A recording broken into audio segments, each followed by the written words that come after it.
ನಮಸ್ತೆ ಮರುತಾಂ ಶ್ರೇಷ್ಠ ಪ್ರಾಣದೇವ ಮಹಾಬಲ ಮೋಚಯಸ್ವ ಮಹಾಬಾಹೋ ಸ್ವವೀರ್ಯಾತ್ ಸುಪ್ರಜಾಪ್ರಭ ಆಂಜನೇಯ ಮತಿಪಾಟಲಾನನಂ ಕಾಂಚನಾದ್ರಿ ಕಮನೀಯ ವಿಗ್ರಹಂ ಪಾರಿಜಾತ ತರುಮೂಲವಾಸಿನಂ ಭಾವಯಾಮಿ ಪವಮಾನನಂದನಂ ಯತ್ರ ಯತ್ರ ರಘುನಾಥ ಕೀರ್ತನಂ ತತ್ರ ತತ್ರ ಕೃತಮಸ್ತಕಾಂಜಲಿಂ ಬಾಷ್ಪವಾರಿ ಪರಿಪೂರ್ಣಲೋಚನಂ ಮಾರುತಿಂ ನಮತ ರಾಕ್ಷಸಂತಕಂ. ಮತ್ತು ಡಿಸೆಂಬರ್ 6, 2025 ನಾಳೆ ಅಂದರೆ ಡಿಸೆಂಬರ್ 7, 2025 ಭಾನುವಾರ ಕನಕಪುರದ ಹೊಳೆಕಟ್ಟೆ ಶ್ರೀ ಮುಖ್ಯ ಪ್ರಾಣದೇವರ ದೇವಾಲಯದಲ್ಲಿ ಹನುಮನ ಹಬ್ಬವನ್ನು ಆಚರಣೆ ಮಾಡಬೇಕಂತ ಎಲ್ಲ ತಯಾರಿಗಳನ್ನು ಮಾಡಿದ್ದಾರೆ. ಸೊ ಮುಖ್ಯ ಪ್ರಾಣದೇವರ ದೇವಾಲಯ ಈ ರೀತಿಯಲ್ಲಿ ನಾಳಿನ ಕಾರ್ಯಕ್ರಮಕ್ಕೆ ಸಜ್ಜುಗೊಂಡಿದೆ. ತಳಿರು ತೋರಣ ಮತ್ತು ವಿದ್ಯುತ್ ದೀಪಗಳಿಂದ ಅಲಂಕೃತವಾಗಿದೆ. ಮತ್ತು ಹಸೆಗಳು ಇವೇ ಮೊದಲಾದ ಎಲ್ಲ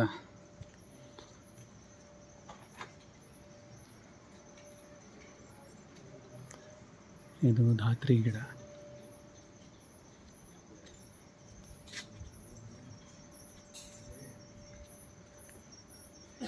ಹನುಮಂತ ದೇವರ ಈ ಹಬ್ಬಕ್ಕೋಸ್ಕರ ಹನುಮಂತ ದೇವರ ಗರ್ಭಗುಡಿಯ ಒಂದು ಪುಷ್ಪಾಲಂಕಾರ ಈ ರೀತಿಯಲ್ಲಿ ಸರ್ವಾಂಗ ಸುಂದರವಾಗಿ ನಡೆಸಿದ್ದಾರೆ.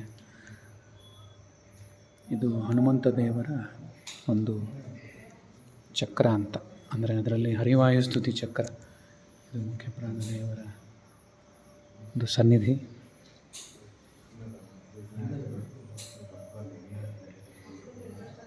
ಹಿಂದಿನ ದಿನದ ಪೂರ್ವ ತಯಾರಿಯಾಗಿ ಈ ರೀತಿಯಲ್ಲಿದೆ. ಜಯ ಪ್ರಾಣೇಶ, ಜಯ ಪ್ರಾಣೇಶ, ಜಯ ಪ್ರಾಣೇಶ, ಜಯ ಪ್ರಾಣೇಶ, ಜಯ ಪ್ರಾಣೇಶ. ಮರುತಾಂ ಶ್ರೇಷ್ಠ ಪ್ರಾಣದೇವ ರಾಮಾಯ ರಾಮಭದ್ರಾಯ ರಾಮಚಂದ್ರಾಯ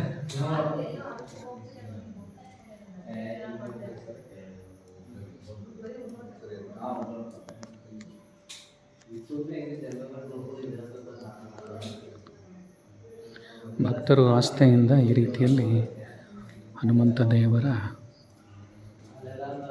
ಒಂದು ಗರ್ಭಗೃಹವನ್ನು ಈ ರೀತಿಯಾಗಿ ಶೃಂಗಾರ ಮಾಡ್ತಾ ಇದ್ದಾರೆ.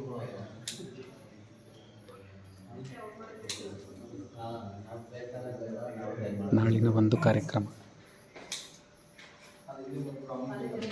ಇಂದಿನ ಒಂದು ದೃಶ್ಯ.